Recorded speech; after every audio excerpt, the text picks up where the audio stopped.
Thrasher's August 2025 issue featured Olympic gold medalist Momiji Nishia with what might be one of the most awkward and tone-deaf interviews the magazine's ever published. And what's worse, it's not just a missed opportunity, it's a disservice to Momiji, Thrasher's audience, and skateboarding as a whole. She was featured in Thrasher's Lunatic Fringe series back in June 2023, but those are not interviews and are more like short write-ups about younger up-and-coming skaters. Momiji Nishia was the first ever gold medalist in women's street skateboarding at the Olympics in 2020, and she put out a well-received Adidas part in 2024. Not only has Momiji realized competitive skateboarding's highest achievement, she's jumping on rails in the streets that even Jamie Foy would need to roll up to once or twice. So when the door opens for a chance to read her Thrasher interview, you would expect to learn some eye-opening insights with inspiring conversation, but instead, we get the exact opposite.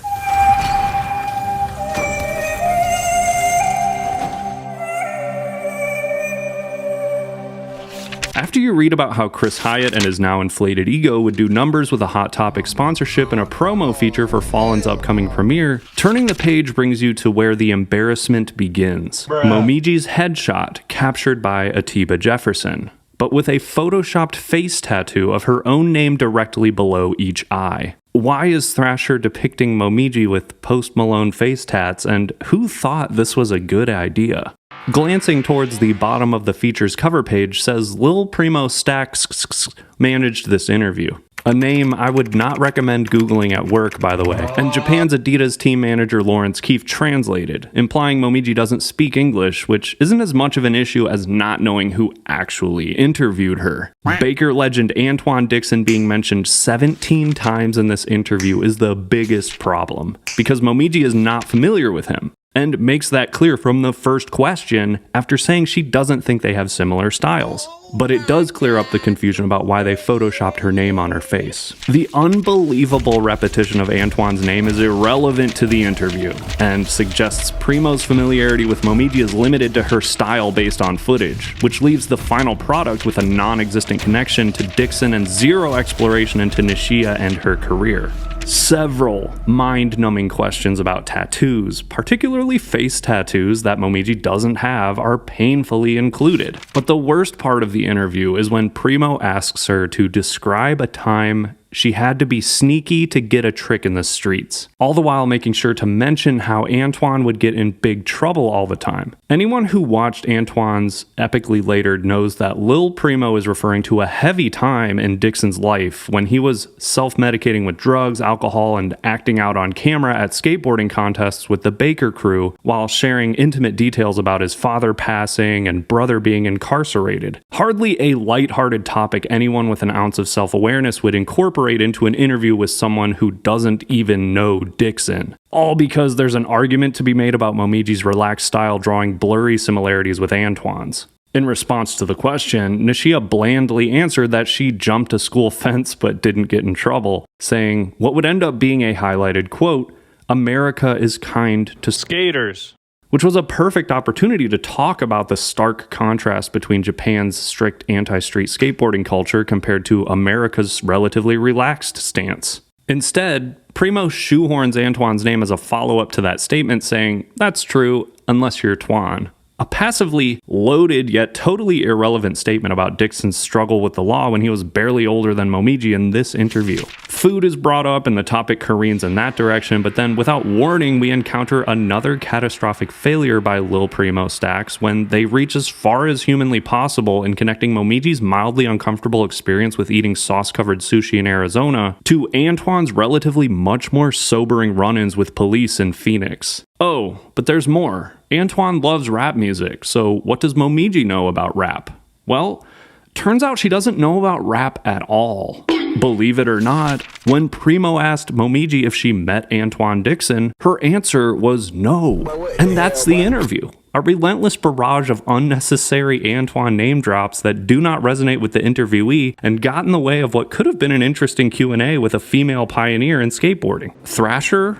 More like trash compactor. What is this interview achieving besides shedding the magazine, Primo, Momiji, Lawrence Keefe, and everyone besides, I guess, the photographers in a bad light? Maybe only 10% of Thrasher's likely diminishing number of subscribers actually read the interviews, but this did not go completely unnoticed, surfacing on Reddit where others discussed the bizarre nature of this interview. Thrasher is a publication that highlights the best skateboarders each month and pays tributes to legends. And while it's true that the photos take priority over anything else in the magazine, the Momiji feature is so distinct in its lack of making an Olympic gold medalist sound interesting due to the complete inadequacy of the mysterious Antwuan-obsessed interviewer, it leaves the reader thinking, what was going through Mike Burnett's mind before greenlighting this garbage? Skateboarding's economic health is not in a good one right now compared to a decade or two ago. Kids, teens, older skaters, they're just not as numerous as back then. There are a lot of reasons why, like the increasing price of boards and bearings, the difficulty of progressing while having more options now for a new hobby, the declining interest in contest skating, the list goes on.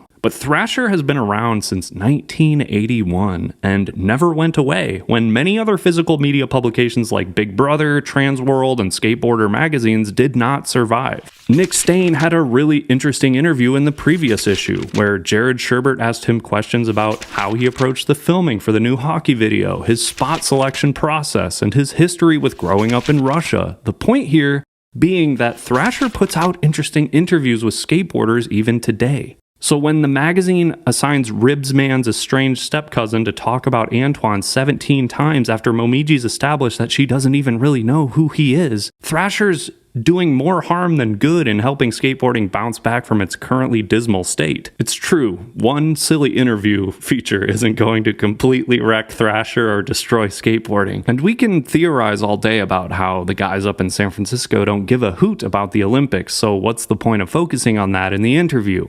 But Momiji Nishia is a gold medalist Olympian sponsored by Real and Adidas, and she put out a solid video part that took 3 years of worldwide filming to make. So why make a mockery of the opportunity to introduce her to an American audience for the first time and not talk about those experiences? If there's any doubt that Momiji was not stoked on the interview, look no further than her Instagram, where she made sure to exclude any of the text from that feature. Atiba, Morph, and Schreiner's photos do the magazine's most important job of capturing Momiji's productivity in the streets, but the frustrating distractions and missed opportunities to talk about her career and filming experiences give Thrasher a major L this time around. Yeah, congrats. My guy. Let's go! Water. It's hot out here. Oh, there we go. What the hell? Red Bull gives you wings. Oh my God, no way, We only have about 45 seconds left. Go, real quick, guys. Well, I just want to know, how does it feel that you're influencing? Yeah, it's crazy. Awesome. Well, we have 5 seconds left. Go, man. More.